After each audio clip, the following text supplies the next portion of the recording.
Assalamualaikum warahmatullahi wabarakatuh. Kami dari tingkat 1A ingin mempresentasikan terkait aturan dan norma-norma dalam kehidupan masyarakat. Saya Nadifa Fauzia dan rekan saya Adinda Dwi Pratiwi dan Salsa Destianti. Dalam presentasi materi ini mencakup yang pertama pengertian norma sosial, dan yang kedua fungsi norma sosial, yang ketiga tingkatan norma sosial, dan yang keempat macam-macam norma sosial. Selanjutnya ada pengertian norma atau aturan. Secara etimologis, norma berasal dari bahasa Latin, norma strip AE. Kata ini berarti standar, pola, pedoman, aturan, ukuran, dan kebiasaan. Dengan demikian, norma dapat diartikan sebagai patokan atau ukuran yang digunakan untuk mengukur suatu tindakan atau perbuatan manusia.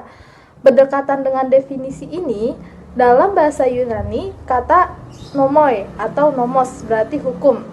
Menurut Kamus Besar Bahasa Indonesia atau KBBI, pengertian norma adalah aturan atau ketentuan yang mengikat warga masyarakat. Ketentuan tersebut digunakan sebagai panduan dan kendali dalam berperilaku.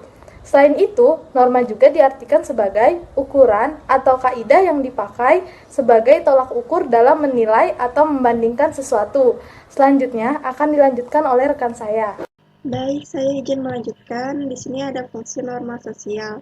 Yang pertama, sebagai pedoman hidup yang berlaku untuk warga masyarakat di lokasi dan waktu yang spesifik.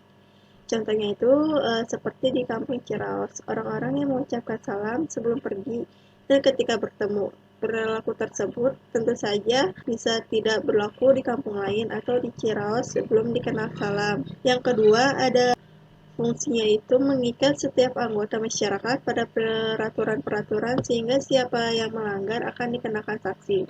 Contohnya itu, sanksi ini berbeda setiap tingkatannya, misal seperti orang yang mencuri ayam bisa dihukum penjara, sedangkan orang yang suka misu-misu bisa kena sanksi berupa dijauhi.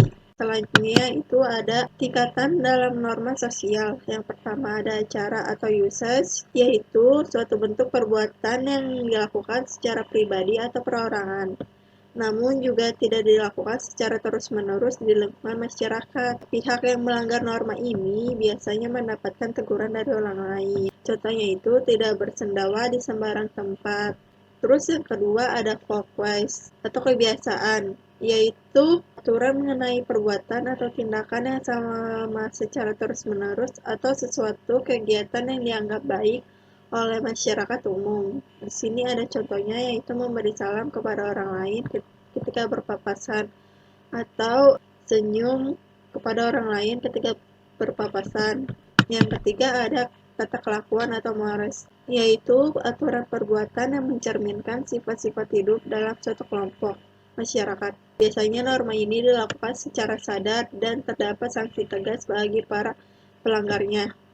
Contohnya itu ada larangan menggunakan narkoba dan larangan dalam rambu lalu lintas. Terus yang keempat ada adat dan istiadat atau kostum. Norma ini bersifat kekal dan mempunyai kedudukan tinggi di masyarakat. Norma ini memiliki sanksi. Di sini ada contohnya, yaitu peraturan tertentu dalam melakukan upacara adat. Ada peraturan yang lain dalam suatu adat tertentu. Selanjutnya akan dilanjutkan oleh rekan saya.